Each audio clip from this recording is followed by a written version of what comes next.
This is a red Kawasaki Ninja 650R.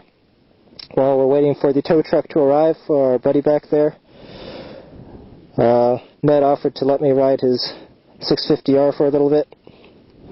So this is it. This is the bike that I was originally going to get before I decided to get the CBR off Craigslist. And first thing I've noticed, just by sitting on the bike, just trying to get comfortable with it, internal ignition, is the handlebars feel like they're like this, like they're inverted. Like on the CBR, it feels like this. It's got this sort of this way kind of feeling to it, whereas this bike feels like your elbows are being turned up and your hands are sort of turned downwards. So it feels like backwards from a CBR. Or, yeah, like one of those typical squid super sport type bikes that I like to ride.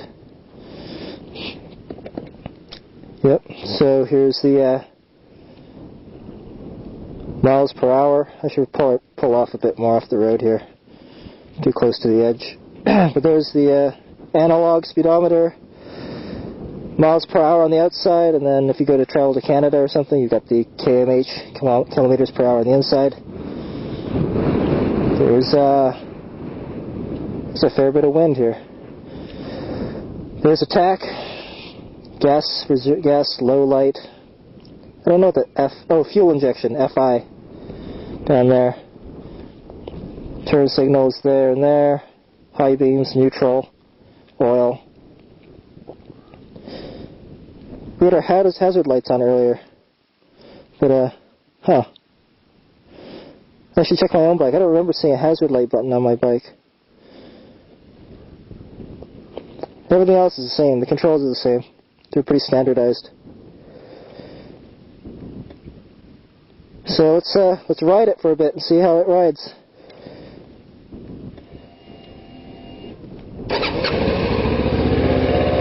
I think this is stock. This is a stock pipe.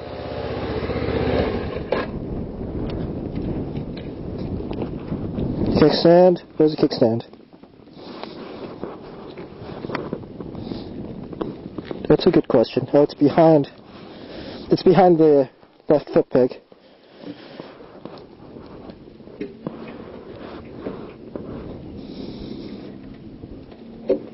Okay. So there she be. Ninja 650R. Oh yeah, it's stock. This is a stock bike.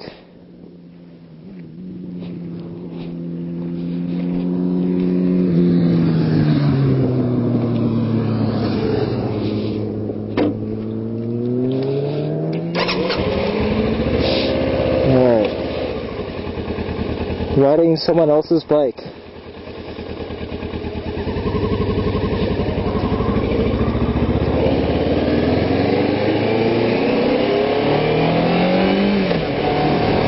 So this bike's going to sound different than the CBR.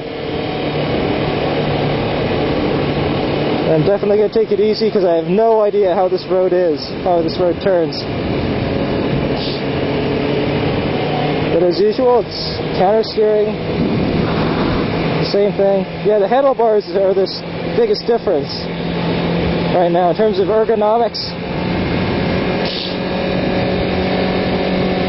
And the upright seating position's also a little different. It's much more relaxed. You can probably ride for like really long distances very comfortably on this bike. It's very comfortable.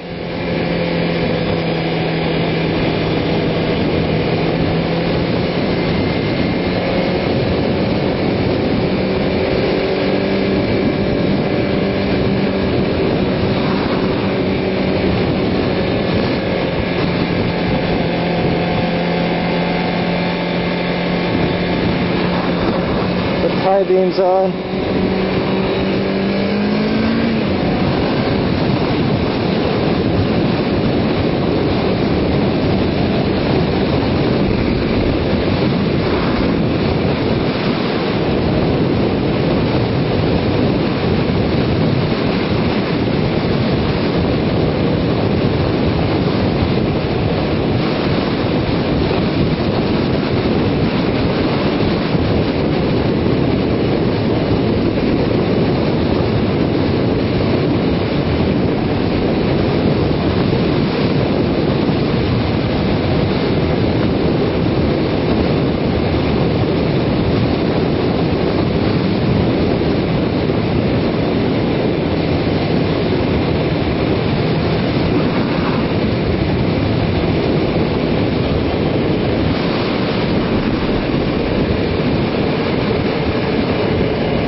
checking my speed. So I'm used to the digital speed readout on the F4i.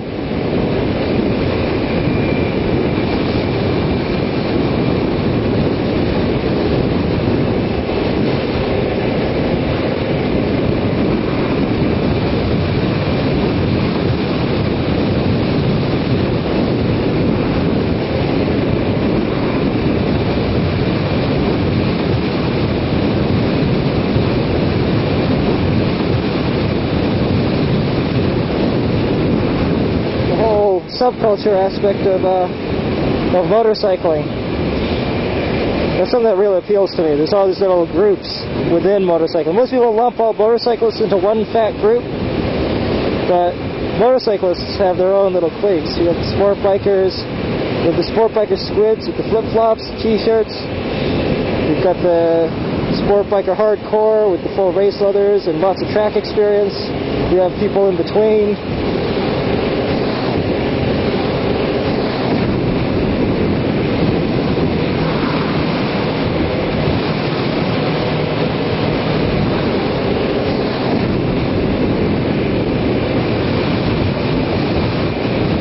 So even sport bikes have a subset of cliques all their own. And you've got cruisers, you've got people riding Japanese cruisers, and you've got people who are hardcore to Harley Davidsons.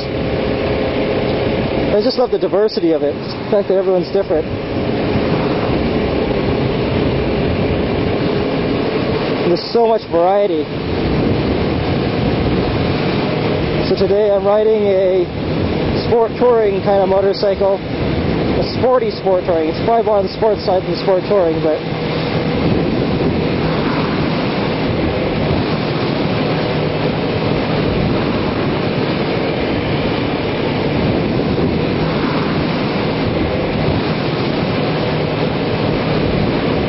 riding along very slowly, I might add.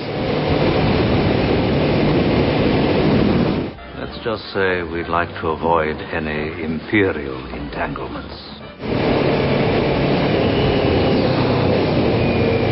going to turn around now, head back.